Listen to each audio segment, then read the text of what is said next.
source cards and using electronic resources to help keep track of all of your sources when you're doing research is very easy, especially with all of the free options out there. Now, I know that you are very familiar with, or at least you should be very familiar with, using Google Drive to help you.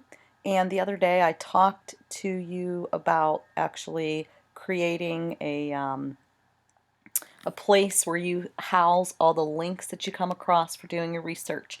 This is another option that you're going to have made available to you. We'll provide you with a link for these note card and source card templates. You're going to have the option of either turning in your note cards actually, well, three different ways. Either number one, electronically, number two, using actual note cards, and number three, using a paper note card template that we're going to share with you. This is an example of the electronic source card template. Remember, we reviewed what items belong on a source card, and this is basically another name for a source card is a bibliography card, and this is going to be basically how you build your bibliography whenever you're all done. And it's also how you keep track of what sources you use to get each different piece of information. So this is the source card template, and up in the upper right hand corner you put your source number, and obviously you just start with number one. Your first source becomes number one, and then two, and so on and so forth. For your project, we're asking that you have a minimum of 2 source cards or 2 resources. You then can include down here the MLA formatted citation, and I put a notation on here, don't forget the hanging indent. That's something that you probably are familiar with from having done citations for other projects, but I'm going to show you actually how to do that if you forget, because you can use some really nice, easy, free resources like EasyBib or bibme.org. You're also going to include the location of the source, whether it's the call number for the library book if you actually use a book, or the website that it comes from, and then the location of the source, whether it's from the library, the internet, or somewhere else. So this is what your basic template of your note card should look like. The next one is an actual source. It is from biography.com, A&E's website, and we did allow or provide this for you as one of the links to look up biographical information. This is our first source. This is actually Miss Mattis's source from whenever she did her biographical research last year on Eli Weitzel for her sample multi-genre project. So you see I have a properly formatted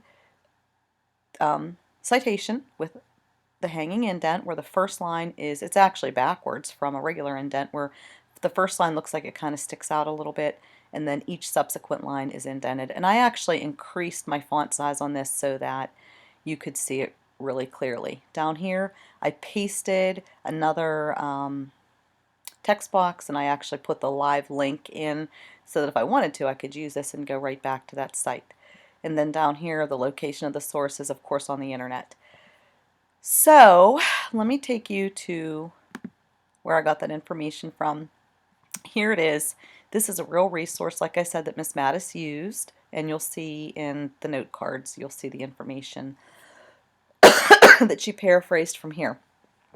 So to create my MLA citation, I actually copied the web address up in the browser, minimized it, went down to BibMe.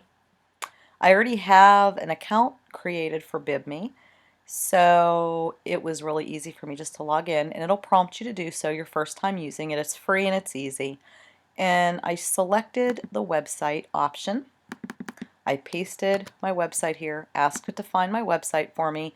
Very quickly it did. And then it prompts me to continue to the final step where I scroll through this information and make sure this is all proper. And actually it does fill in for you all the important information you would need for your citation. And I'm not going to click add to my bibliography because I've already done that, as you can see over here. And I clicked to download it to Word, which when you're signed in, that's an option. And when I did that, I got this nice little RTF file that I could then copy and paste this information then into my template. And that's exactly what I did here. So I have a source card created, and very, very simple to do. You can do the same things for your actual note cards. And this you remember from what we talked about in class about what all belongs on a note card.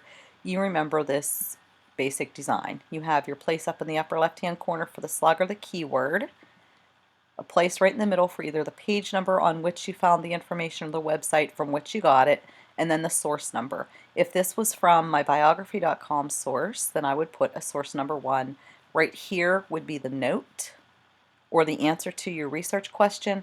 You might have a personal comment on here, maybe something like, this would be really good information for my introduction or my conclusion, or whatever it is that you find. Maybe you don't have anything there, and then you tell if it's a paraphrase, a summary, or a quote. And again, there is a sample that's been created for you, and this is from Miss Mattis's biography.com site, where she got a paraphrase of some information about Eli Weitzel, and she pasted it on here. And actually, she didn't paste it because she paraphrased it. She typed it up and made a little note for herself, and here it is. So this is one way that you can use an electronic source to help you keep track of all your note cards and then turn them into your teacher via Google Drive for your teacher to give you some feedback. So that's note cards.